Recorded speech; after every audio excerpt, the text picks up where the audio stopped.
Buenas tardes a todos. Continuando con nuestra idea de las sesiones impartidas por los residentes y sus casos clínicos, la sesión de hoy vamos a abordar sin duda un tema que es común y frecuente, más allá de otros temas que han podido surgir en estos miércoles, como se trata la gestación inicial de localización incierta. Y es que cuanto menos resulta controvertido, tanto dentro de la práctica clínica habitual, como en las sesiones clínicas, como además dentro, desgraciadamente, dentro de los juzgados, el tema de cuándo pautar un tratamiento, cuándo no, o cuándo realizar un seguimiento en estas gestaciones en las que realmente no se llega a apreciar ningún signo ecográfico de gestación intrauterina. Entonces, sin más, la encargada de dar el caso va a ser la doctora Flores, que es residente del Hospital de la Línea en Cádiz, cuyas tutoras son la doctora Macías y la doctora Carrasco, también del mismo centro. Los expertos con los que vamos a contar y con los que vamos a disfrutar de su conocimiento y que nos van a hablar también sobre el tema va a ser la doctora Carmona y la doctora García. Sin más dilación, vamos a dar la palabra a la doctora Flores para que ponga su caso y podamos disfrutar de él.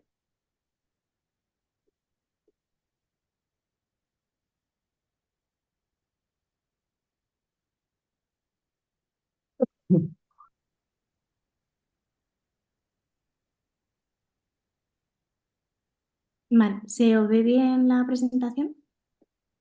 Perfecto. Vale. Bueno, pues buenas tardes a todos. Lo primero me gustaría dar las gracias a todo el equipo organizador por la iniciativa y el esfuerzo y a mis tutoras por ese esfuerzo en la mejora de nuestra formación, que permiten que estemos hoy aquí intentando aprender de una forma un poquito más diferente. Y bueno, bajo mi punto de vista también con el objetivo de conseguir aproximarnos a un ejercicio de la ginecología y de la obstetricia actualizado y más accesible para todos nosotros sobre una situación que, como decía Jorge, se nos presenta de forma muy frecuente. En este caso, lo vamos a intentar hacer este ejercicio desde un rinconcito al sur de Cádiz, donde se encuentra nuestro hospital, que es el Hospital de la Línea. Y bueno, sin más dilación, el tema del que vamos a hablar hoy es la gestación inicial de localización incierta o PUL, por sus siglas en inglés, Pregnancy of Unknown Location, o también llamada gestación de localización desconocida. Me gustaría comenzar con una breve definición del concepto, pues aunque se trata de una situación clínica, se trata de una situación clínica en la que una mujer presenta un test de gestación positivo, pero la gestación no puede localizarse con precisión fuera o dentro de la cavidad endometrial mediante una ecografía vía transvaginal.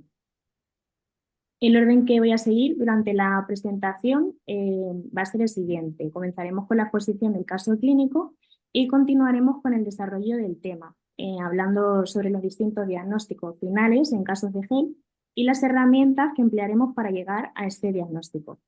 Todo ello apoyado por la revisión sistemática que hemos realizado y ya por último finalizaremos con una propuesta de un esquema de trabajo que hemos realizado y las conclusiones. Y por supuesto, si en algún momento hay que aclarar algún concepto o alguien quiere hacer alguna pregunta, pues puede interrumpir sin inconveniente. Pues bien, comenzamos con el caso clínico. Nos llaman al busca de ginecología, atiende el R1 que se encuentra en paritorio. Informan del caso de una paciente de 36 años que acude por urgencias por un sangrado vaginal de cantidad escasa y de un color amarronado de 2-3 horas de evolución. Se ha realizado un test de gestación en orina con resultado positivo hace una semana y solicitan valoración por nuestra parte.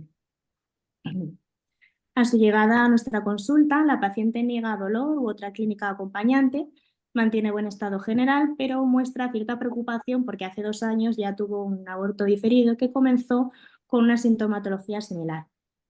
Preguntamos a la paciente sobre sus antecedentes personales y sus antecedentes ginecostétricos, destacando la presencia, como ya nos comentaba, del aborto diferido a las 8 semanas en el que se realizó tratamiento médico con el misoprostol.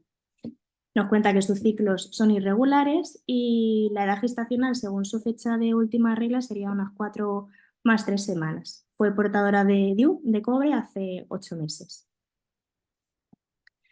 En cuanto a la exploración física, la palpación es un abdomen blando, depresible, sin signos de irritación peritoneal. El tacto bimanual es no doloroso y en la especuloscopia no se observa un sangrado activo, pero sí conservamos la presencia de los restos hemáticos en vagina de ese color amarronado.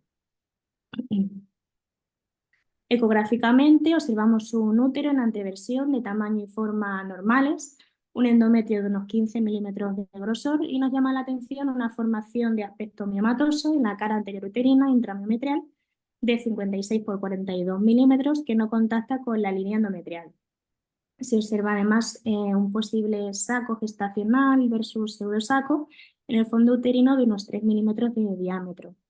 Se visualiza el anejo derecho sin hallazgos y el anejo izquierdo en localización retrouterina resulta de una visualización dificultosa. No se observa líquido libre en la cavidad pélvica.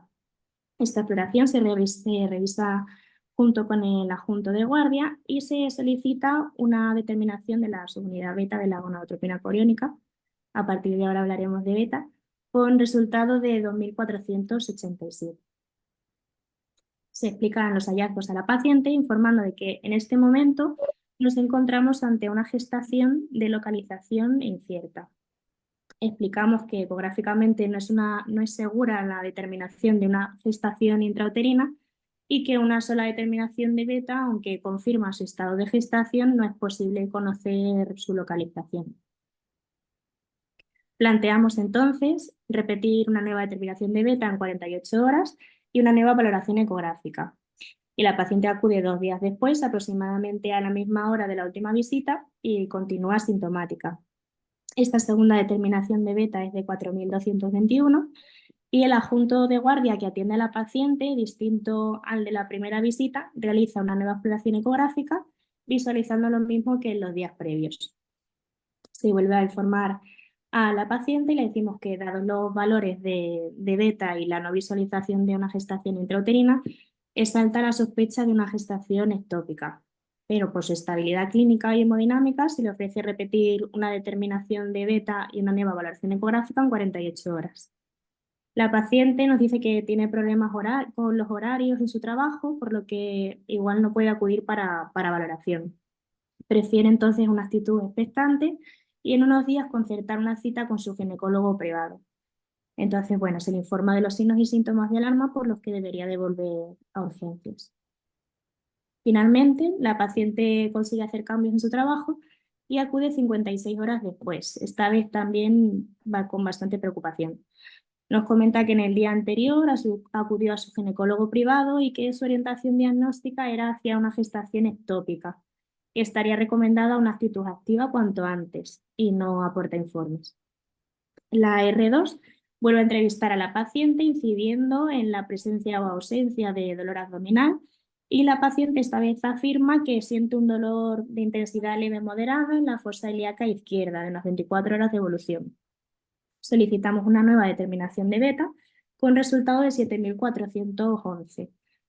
La exploración ecográfica, que decide hacer esta vez con un ecógrafo diferente, con el ecógrafo de la consulta, se mantiene sin cambios y siguen sin observarse signos ecográficos de gestación intra ni extrauterina. Y llegados a este punto, pues me gustaría resaltar un poco los problemas que se nos plantearon. El primero, ¿cuál es el nivel discriminativo de beta a partir del cual deberíamos ver ya signos de gestación ecográficamente, ya que alcanzamos a niveles de hasta 7.400 y no conseguimos ver nada, ni en residente, ni en adjunto, ni con distintos ecógrafos? Además, la seriación de la beta no es siempre cada 48 horas, ya que la paciente, como hemos comentado, tiene una jornada laboral de 8 a 5 de la tarde y no siempre tiene disponibilidad para cumplir nuestro plan de actuación. Por otro lado, las características anatómicas de la paciente. Presenta un mioma intramural que dificulta la exploración y no sabemos si estaría impidiéndonos la visualización de la gestación. Además, la paciente ya nos comenta en la última visita que tiene dolor, pero es cierto que ese dolor nos lo comenta tras insistir en realizar una anamnesis dirigida. Entonces, ¿es real ese dolor o podríamos estar sugestionándola? Por otro lado, su ginecólogo privado ya le advierte de los posibles efectos adversos en la demora de una actitud activa frente a un diagnóstico de gestación ectópica. Y bueno, pues no debamos dejarnos que la paciente tiene 36 años, tiene deseo gestacional y ya pues la situación de incertidumbre que la rodea pues resulta en un ambiente un poquito áspero que exhorta una actitud urgente por nuestra parte. Entonces, bueno, en este momento nuestra sospecha de gestación ectópica cada vez cobra más importancia debido a los niveles de beta y el comienzo de esa clínica sugestiva. Exponemos los hechos a la paciente y ofrecemos dos actitudes a seguir. O bien la realización de una laparoscopia exploradora en búsqueda de una gestación ectópica, explicando los riesgos y beneficios de la misma, o bien comenzar con un tratamiento médico sistémico de gestación ectópica, dada la estabilidad hemodinámica de la paciente y nuestra sospecha diagnóstica. La paciente opta por la primera opción, así que ofrecemos el consentimiento informado y nos ponemos en contacto con el servicio de anestesia para programar la intervención, quienes conciertan realizarla la mañana siguiente. La laparoscopia se realiza sin incidencias, se confirma la presencia de esa formación nematosa que depende de la cara anterior uterina, aproximadamente de unos 6 centímetros que ya veíamos por ecografía. No se observa patología anesial, ambos ovarios son de aspecto sano y no se objetiva la presencia de líquido libre a nivel pélvico. Además, se continúa en la exploración revisando toda la cavidad abdominal y no se observa ningún hallazgo de gestación extrauterina. Así que se informa a la paciente y a sus familiares de los hallazgos y es dada de alta al día siguiente sin surgir complicaciones postquirúrgicas durante el ingreso y se acuerda un nuevo control ecográfico a los 7 días. Así que a la semana siguiente la paciente acude con la misma sintomatología que en ocasiones previas, un dolor de intensidad leve en la fosa ilíaca izquierda y un sangrado vaginal escaso. Se solicita una nueva determinación de beta con resultado de 9.800 y a nivel ecográfico en esta ocasión ya se observa un saco gestacional intrauterino, algo desestructurado, de unos 26 por 10 milímetros y una imagen esférica de contenido anecoico que podría corresponder con una vesícula vitelina en el polo inferior y no se objetiva botón embrionario. Explicamos los hallazgos a la paciente e informamos de nuestro juicio clínico, una gestación intrauterina, y ofrecemos un nuevo control ecográfico en 4 días para valorar su viabilidad. La paciente acude sin dolor, aunque esta vez el sangrado nos comenta que es más abundante que los días previos. Ecográficamente se observa un saco gestacional de 27 milímetros con una vesícula vitelina en su interior y una imagen compatible con un embrión con CRL de 12 milímetros y inactividad cardíaca. Entonces explicamos el diagnóstico que presenta, una gestación intrauterina no evolutiva, y ofrecemos diferentes opciones de tratamiento. La paciente opta por un legrado obstétrico evacuador, informamos de las posibles complicaciones y ofrecemos consentimiento informado que la paciente acepta, entiende y firma. Se realiza el legrado mediante aspiración a las 6 horas sin incidencias y a los 15 días del legrado revisamos a la paciente en consulta, confirmamos la vacuidad uterina ecográficamente, así como con una determinación de beta con resultado de 18. Y además a los 27 días recibimos el informe de anatomía patológica confirmando la presencia de restos embrionarios obtenidos en el legrado aspirativo. Se informa a la paciente y es dada de alta por dicho proceso. Y bueno, hasta aquí la presentación de un caso clínico real que tuvimos en nuestro hospital. Y a continuación me gustaría poner con un poquito más de detalle el tema que hoy nos ocupa, que es la gestación inicial de localización incierta. Y tras haber realizado una revisión sistemática del tema propuesto, voy a tratar de hacer hincapié en aquellos puntos que han supuesto cambios en su manejo hasta llegar a un diagnóstico final en los últimos años. Y para ejemplificarlo, pues iremos desmigando el caso clínico que hemos presentado, analizando de forma crítica, siempre constructiva, nuestros pasos. En cuanto a su prevalencia, la GEL se encuentra en aumento en los últimos años, como consecuencia del desarrollo de técnicas de alta sensibilidad para la detección de beta-HCG. Además, la tasa de pool en mujeres que realizan una valoración precoz de la gestación varía entre un 7 y 30%, siendo mayor la incidencia pues en caso de baja calidad ecográfica, inexperiencia del examinador o patología ovárica o uterina que dificulten la visualización de la cavidad o de los anejos, como hemos podido ver también en nuestro caso. En cuanto a la definición que expusimos al principio de la presentación, simplemente resaltar la importancia de que se trata de una situación clínica transitoria. Y esta situación clínica, que no diagnóstico, persistirá hasta tener un diagnóstico final que podrá ser o bien una gestación intrauterina, ya sea viable o no viable, una gestación bioquímica resuelta o PUL fallida por la traducción al inglés, y una gestación ectópica o de forma más infrecuente una GEL persistente. Brevemente, dado que no es el tema que hoy nos ocupa, comentar un poco los rasgos distintivos de cada uno de esos diagnósticos finales. Pues bien, la gestación intrauterina, viable o no viable, había paciente con un test de embarazo positivo y signos ecográficos de gestación temprana e intrauterina. Por otro lado, la gestación ectópica, una paciente con test de embarazo positivo y signos ecográficos de gestación extrauterina.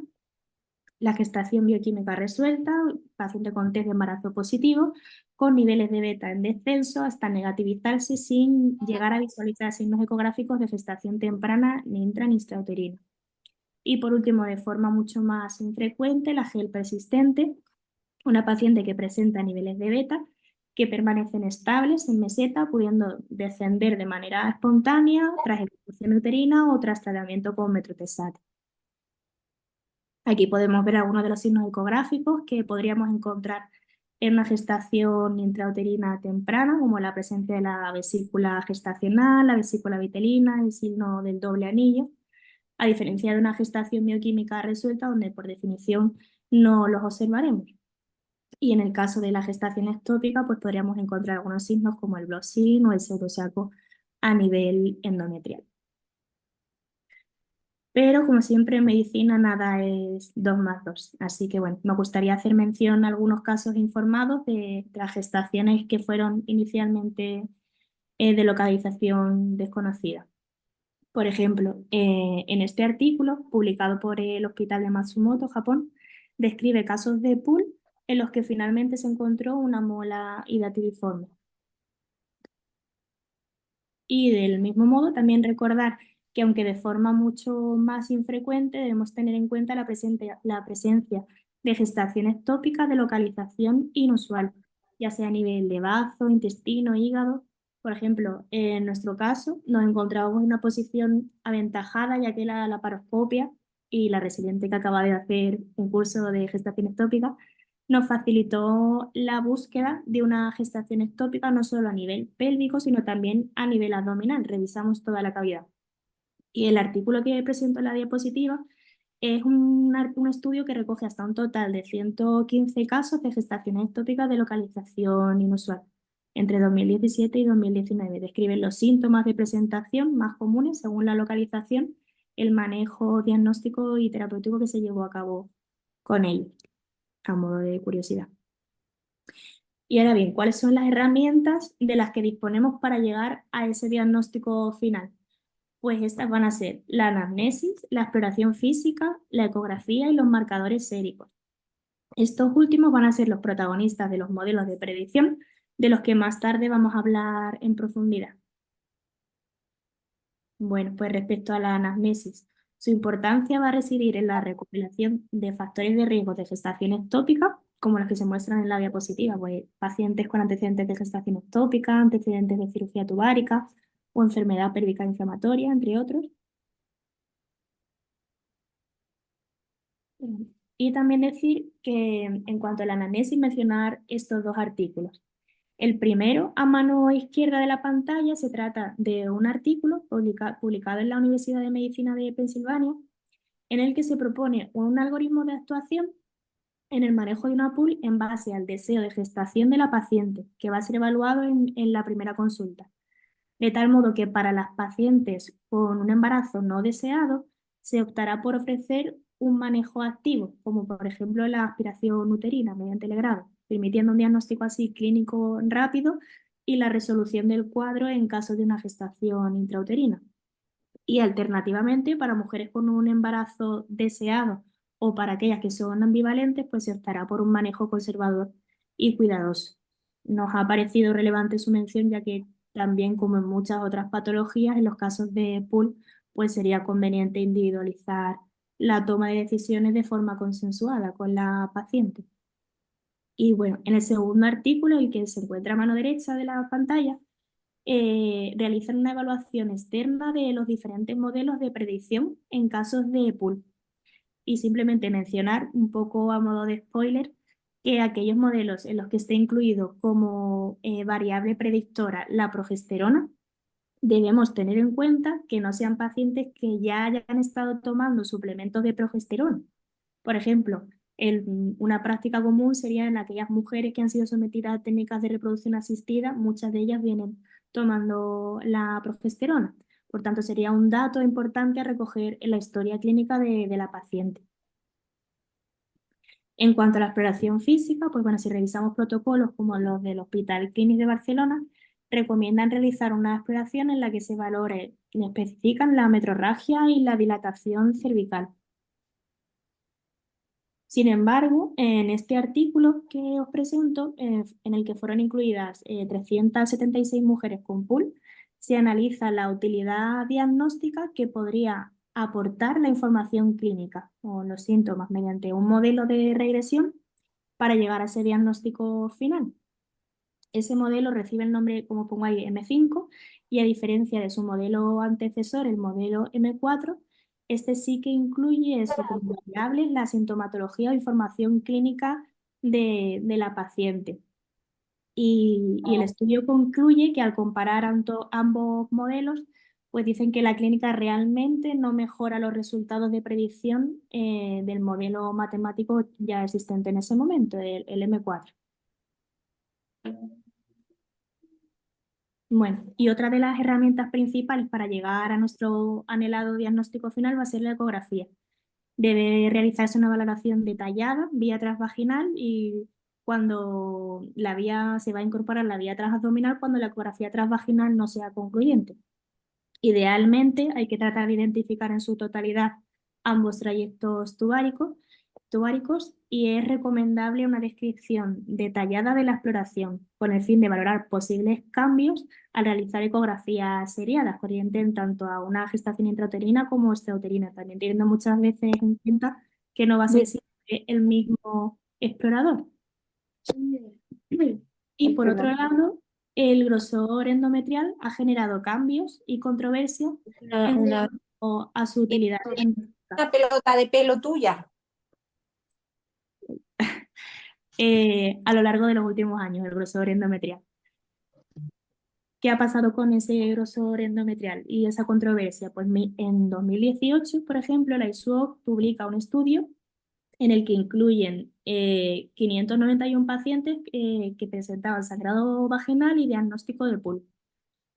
Realizan un modelo de regresión logística para identificar variables asociadas significativamente con el diagnóstico final de gestación intrauterina normoevolutiva, entre ellos el grosor endometrial. Y en sus resultados encuentran que a medida que aumentaba el grosor del endometrio, aumentaba la probabilidad de gestación intrauterina. De hecho, por cada milímetro que aumentaba el grosor del endometrio, decían que las probabilidades aumentaban en un 27%.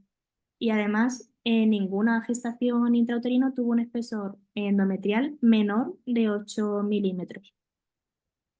Este artículo de 2008. Sin embargo, en 2019 se publica otro artículo en el que se realiza un estudio retrospectivo sobre la utilidad en casos de PUL del análisis endometrial, tanto anatomopatológicamente como ecográficamente. Y en sus resultados concluyen que sí que existe una relación estadísticamente significativa obtenida tras un legrado y los niveles de beta-HCG, pero sin embargo no encuentran esta significación con el estudio endometrial ecográfico.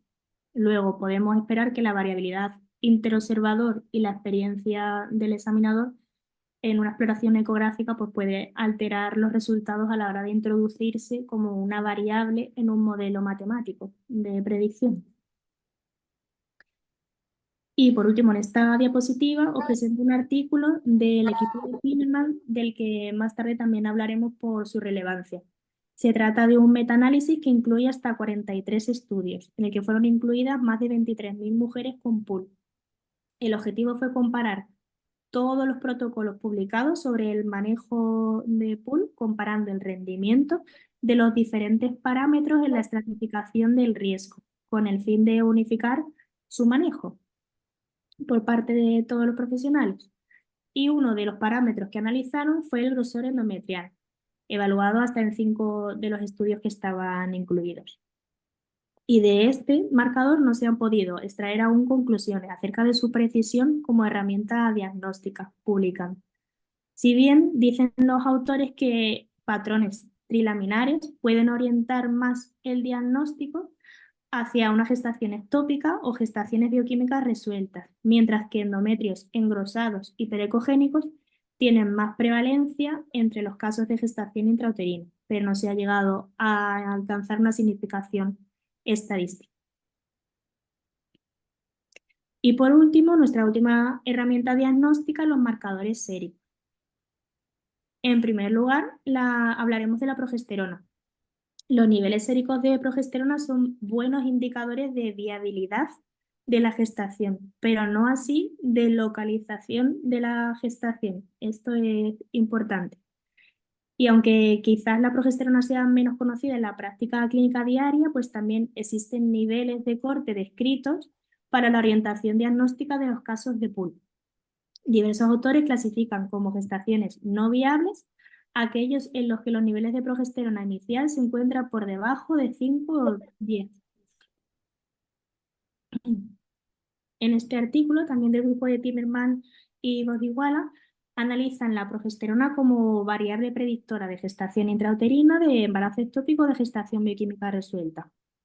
Y en los resultados que obtienen, eh, señalan que cuando se seriaba su determinación, se observó que la probabilidad de viabilidad de la gestación era directamente proporcional a los niveles de progesterona, como podemos ver en la gráfica.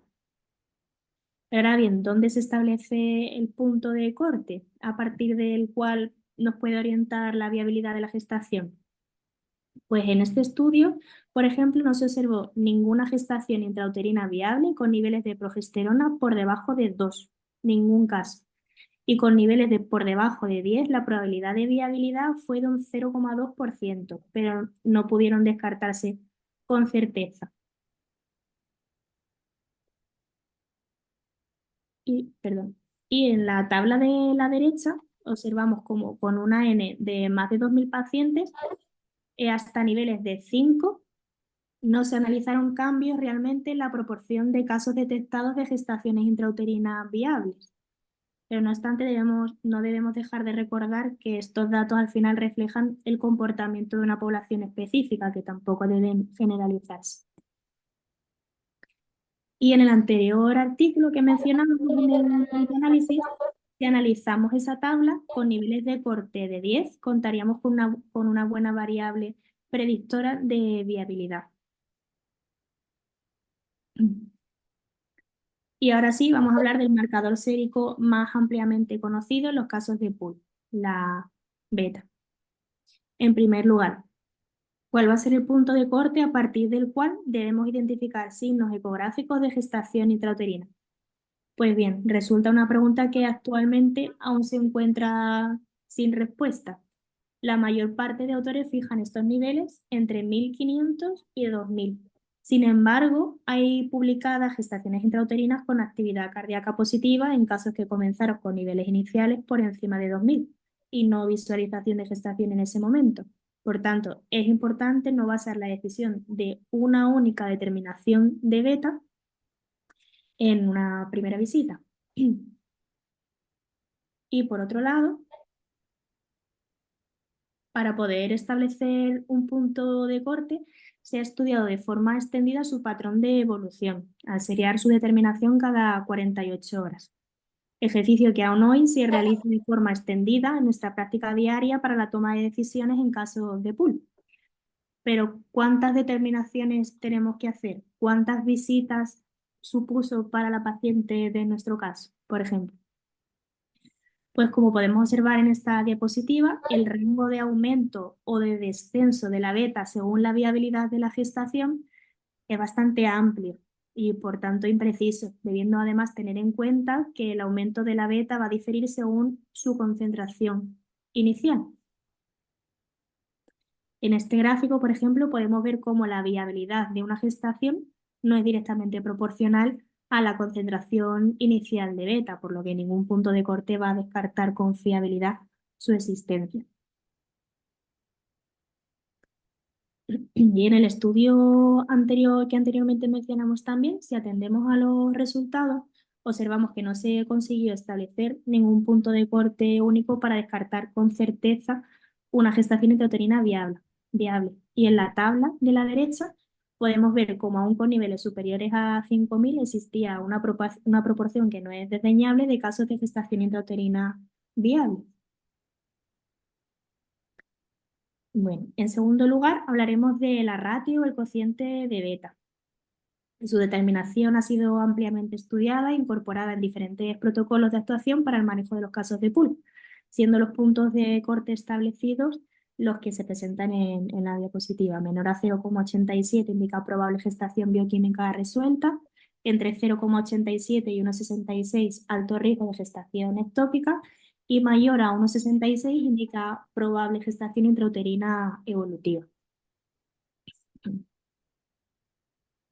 Bueno, en cuanto a su revisión del cociente, la mayoría de los estudios coinciden que tanto los niveles de progesterona inicial como los valores de la ratio de beta son muy buenos predictores de viabilidad gestacional, siendo su poder de predicción más pobre a la hora de determinar la localización de la gestación y, por tanto, su poder para descartar con fiabilidad la presencia de una gestación ectópica, que es lo que más nos preocupa como urgencia. Y de nuevo, en la tabla de nuestro metaanálisis podemos observar cómo los valores del área bajo la curva alcanzan los mejores resultados en predicción de viabilidad con la determinación de la ratio. Por último, solo a modo de curiosidad, mencionar que otros biomarcadores séricos como el CA125, la activina A o la inhibina A, pues están siendo aún estudiados como posibles variables predictoras. Y bueno, llegamos a una de las partes quizás más interesantes de la presentación, que son los modelos de predicción, que como su nombre indica, nos aportarán información sobre una probabilidad, en este caso diagnóstica, de que un caso de pool finalice siendo una gestación intrauterina, una gestación bioquímica o una gestación ectópica. ¿Te enchufado en mi mesilla de noche? Porfa. El principal objetivo de los modelos de predicción va a ser no solo llegar a un diagnóstico final, sino la reducción de los efectos adversos que van a derivarse en caso de un retraso diagnóstico, sobre todo, pues como ya sabemos, en casos de gestaciones ectópicas. Y por otro lado, intentar alcanzar una mejora en la rentabilidad diagnóstica de las determinaciones analíticas de las que disponemos. Pues bien, ¿qué son estos modelos?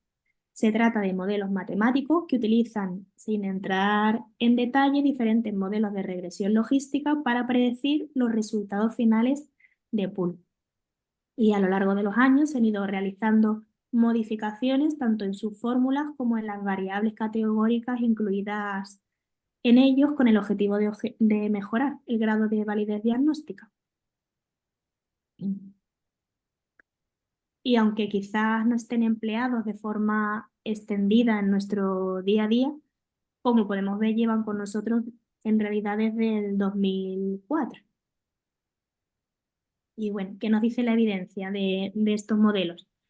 Pues de vuelta a nuestro metaanálisis, ya por último, y una vez comentadas todas las variables incluidas, comparando los resultados, podemos deducir que las mejores variables predictoras de viabilidad, como hemos dicho, van a ser la ratio de beta seguida de los niveles de progesterona, pero en cuanto a la predicción de resultados de gestación ectópica, presenta mayor fiabilidad el modelo M4, así como concluyen también en el estudio de la derecha publicado en 2021.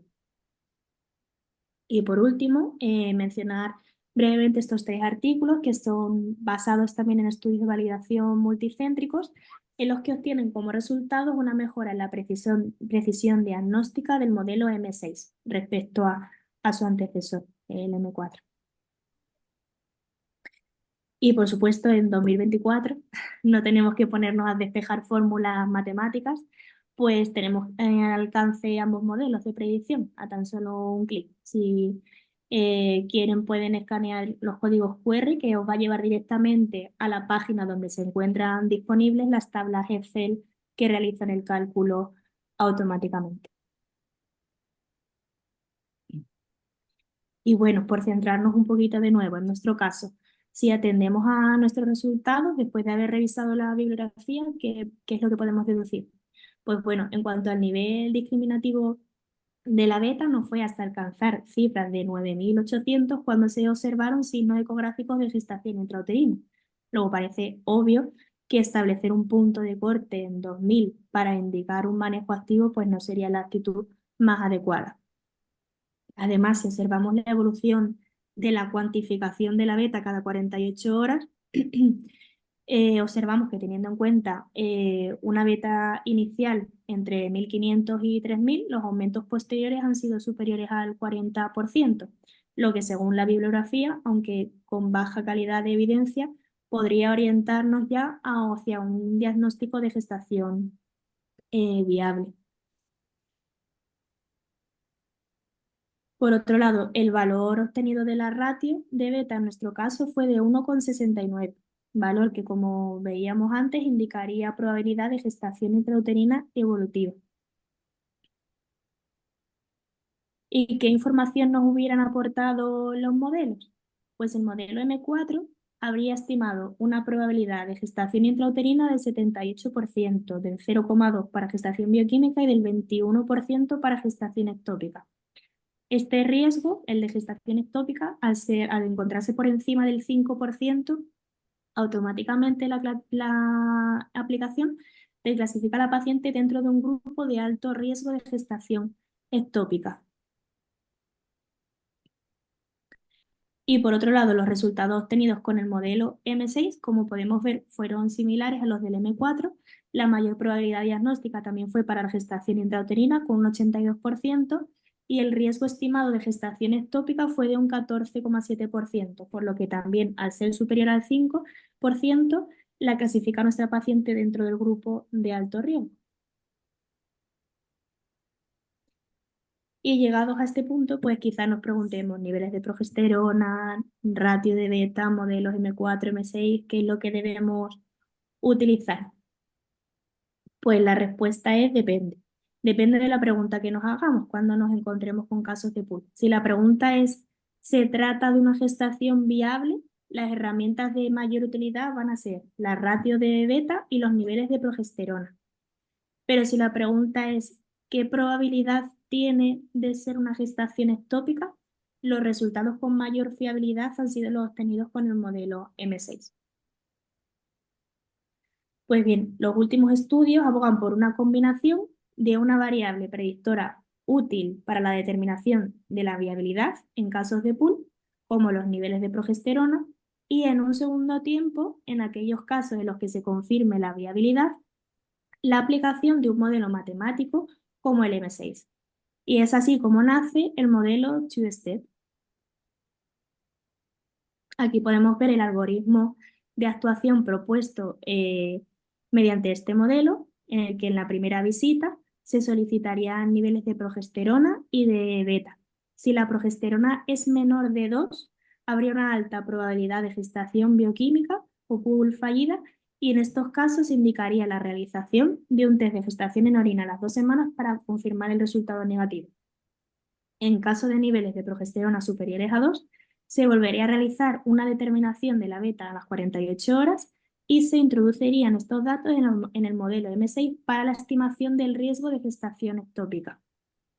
En caso de que el riesgo sea mayor o igual a 5, la probabilidad de gestación ectópica va a ser alta. Entonces indicaríamos la determinación de beta y ecografía en 48 horas. Si el riesgo es menor de 5 y hay mayor probabilidad de gestación bioquímica, siendo el riesgo de gestación ectópica bajo, solicitaríamos un test de gestación en orina a las 2 semanas. Y el último de las posibilidades, en caso de que el riesgo sea menor de 5 y haya una mayor probabilidad de gestación intrauterina, indicaríamos un control ecográfico en 1 semana. Y bueno, mencionar también que de los estudios que aplicaron este modelo fueron mínimos los casos que terminaron clasificándose como gestación ectópica después de haber tenido una probabilidad alta de gestación bioquímica o de gestación intrauterina. Y en cualquier caso, todos ellos fueron detectados a tiempo sin ocurrir complicaciones graves como rotura de gestación ectópica, necesidad de transfusiones sanguíneas o otros daños clínicos significativos. Y ya llegando al final de la presentación nos encontramos que a pesar de toda la literatura que apoya con evidencia científica el uso de los modelos de predicción expuestos, pues aún no existe un acuerdo unánime en el manejo de los casos de pool, siendo casi de las únicas propuestas ampliamente aceptadas el hecho de que no deben tratarse en la primera visita. Y es por eso que en nuestro hospital hemos propuesto un esquema de trabajo para su manejo, basándonos en todo lo anteriormente expuesto. Entonces, tenemos una gestante del primer trimestre que acude por urgencias con sangrado vaginal con o sin dolor. Estable hemodinámicamente, sí, procedemos a lo que hemos expuesto anteriormente, la anamnesis con la recogida de esos factores de riesgo de gestación ectópica, también recordar lo de la progesterona, si la estaba empleando, la exploración física y la ecografía transvaginal. Si observamos signos ecográficos de gestación intrauterina, ya tendríamos el diagnóstico. Si no estuvieran presentes, descartar que no haya signos ecográficos a nivel extrauterino. Y si tampoco los encontramos, pues ya sabemos que estaríamos ante un diagnóstico de GEL o PUL. Entonces, ¿por cuál de los modelos apostamos? Pues por el modelo two-step, por lo que hemos expuesto anteriormente. Entonces, recordar, el primer paso sería determinar el nivel de progesterona y de beta. En caso de progesterona menor o igual a 2, pues estaríamos ante una probable gestación bioquímica y realizaríamos un test de gestación en orina en 2 semanas. En caso de progesterona mayor a 2, pues el siguiente paso sería repetir la beta en 48 horas e introducir los datos en el modelo M6. También recordar que es verdad que muchas veces la determinación del nivel de progesterona no se realiza, entonces pues podríamos pasar también directamente al paso 2. Una vez introducidos los datos en el modelo M6, si nos calcula un riesgo de gestación ectópica igual o superior a 5, pues estaríamos ante una probable gestación ectópica. Habría que determinar la beta y realizar la ecografía en 48 horas. Si el riesgo que nos calcula es menor de 5, habría un alto riesgo y hay un alto riesgo de gestación bioquímica, estaríamos ante una probable gestación bioquímica, y dentro del grupo de bajo riesgo también, de menor del 5%, si hay más riesgo de gestación intrauterina, habría una probable gestación intrauterina. Entonces realizaríamos una ecografía en 1 semana. Y bueno, ¿qué podemos extraer como conclusión? Pues que la gestación de localización desconocida es una situación clínica transitoria que se presenta de forma frecuente en nuestras consultas de urgencia, además con una alta variabilidad interobservador. No debemos iniciar un manejo activo en la primera visita, informando en todo momento de los hallazgos a la paciente y haciéndola partícipe de la toma de decisiones, atendiendo además a su deseo gestacional, sin olvidar los posibles efectos adversos en caso de empleo de metotrexate sin alcanzar la visualización de signos ecográficos. Esto también es importante que lo informemos siempre. Por otro lado, los niveles de progesterona y de ratio son, como hemos dicho, las variables que mejor predicen la viabilidad gestacional en casos de PUL. Y la evidencia científica, pues bueno, pone de manifiesto una vez más la validez de los modelos de predicción como herramienta de estratificación de riesgo de gestación ectópica, entre los que destacan los modelos M6 y el modelo two-step. Y por último, pues los modelos de predicción son un instrumento útil en casos de PUL para alcanzar un diagnóstico final y evitar posibles complicaciones ligadas al retraso diagnóstico. Y bueno, actualmente la puesta en práctica de los modelos de predicción supondrían una mejora en la eficiencia diagnóstica, o un menor número de determinaciones analíticas y una simplificación de seguimiento de las pacientes, también además con un menor número de costes indirectos asociados. Y nada más.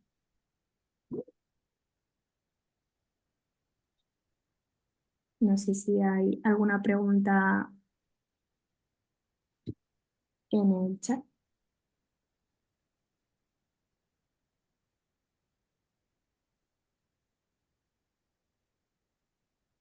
La verdad que es admirable la profundidad y el habernos puesto este caso con una exactitud y una seguridad bueno, que la puede dar en este ámbito, pero que desde luego es una presentación digna de los mejores cursos de los mejores congresos.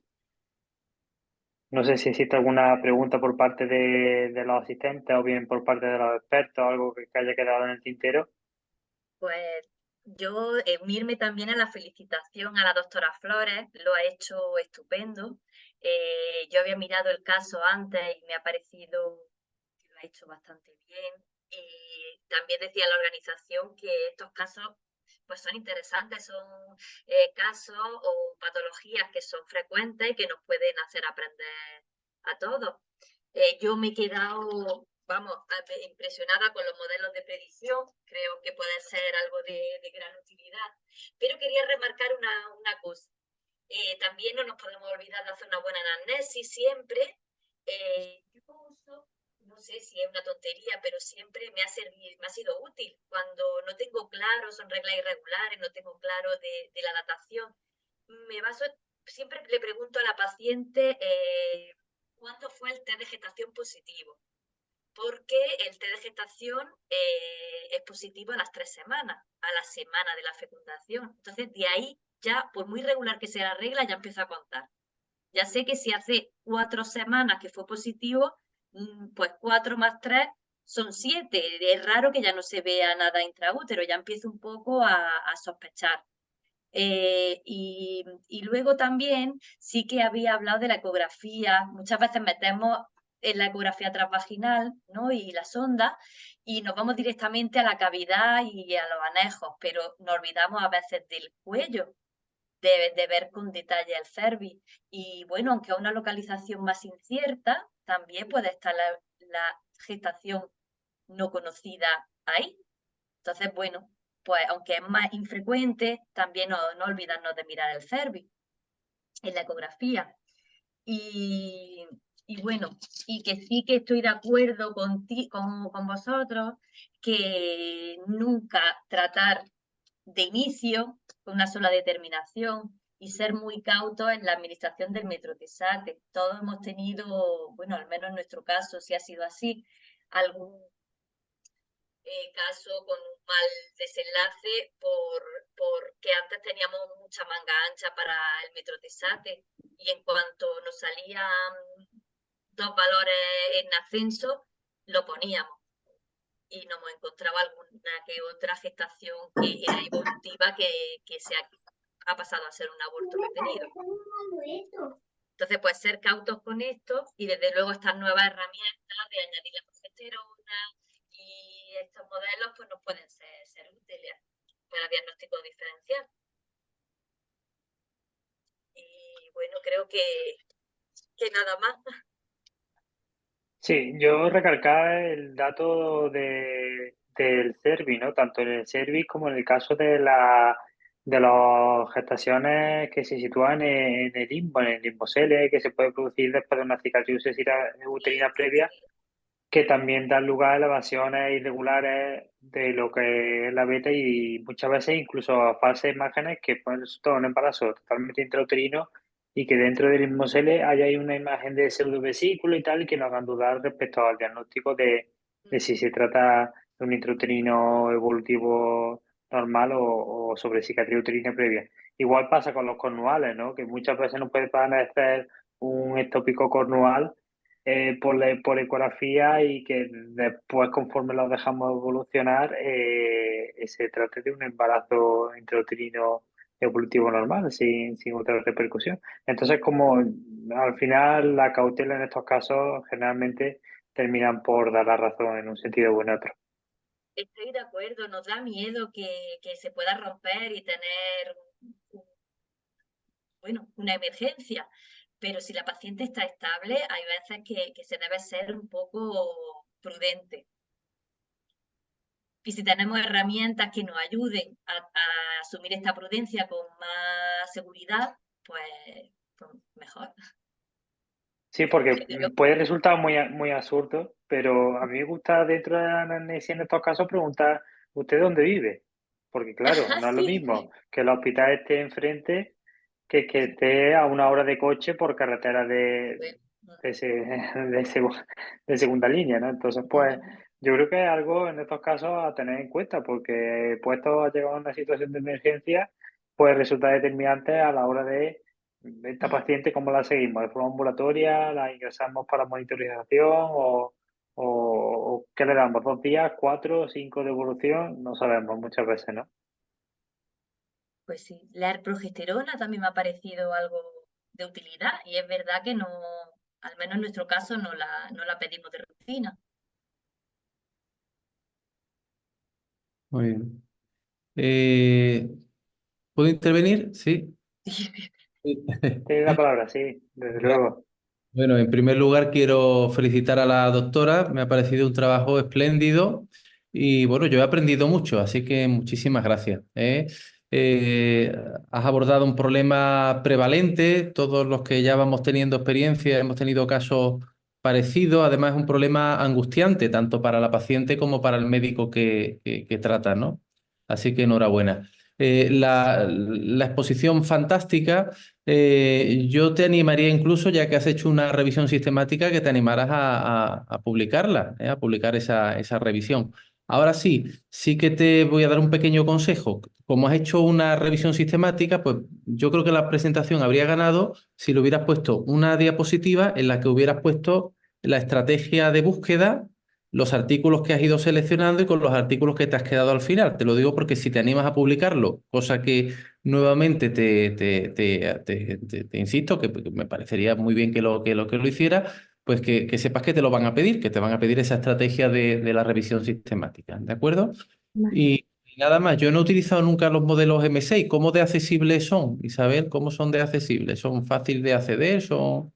Es muy sencillo, simplemente eso, pues poniendo modelo M6 IOTA automáticamente en Google te sale el primer enlace en el que pinchas y clicas en acceder al Excel y el Excel es simplemente rellenar con los datos de la beta y la progesterona y automáticamente te calcula el riesgo. Muy bien. Es Bueno, un clic. y entonces finalmente yo es que no me ha quedado muy claro. ¿Qué propones en las mujeres que ya están tomando progesterona? ¿Qué hacemos con ellas? En este caso pasaríamos directamente al Step 2 sin tener en cuenta la progesterona porque no sería fiable el resultado. Pues nada más, yo enhorabuena y nada, felicitarte y gracias porque he aprendido mucho, ¿vale? Muchas gracias. Bueno, pues de nuevo recalcar las felicitaciones, son numerosos también a través del chat que se han realizado. Y si no existe ninguna pregunta más, son las 9 de la noche.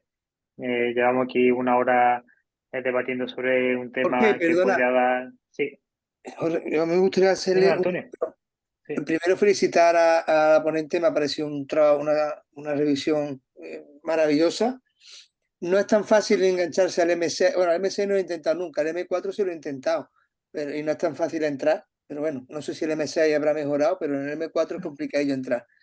Y me gustaría preguntarte una cosa, no solamente a ti, y a los que nos están escuchando, porque siempre veo la determinación. Pero primero, ver si tenéis facilidad de que os haga la progesterona urgente, porque a nosotros es imposible que nos haga la progesterona urgente. Eso, por lo menos aquí en Córdoba, en el hospital hoy por hoy es inviable pensar que te van a hacer una progesterona urgente. La beta todavía, pero la progesterona es muy complicado. Y después siempre veo que se pone la beta en 48 horas.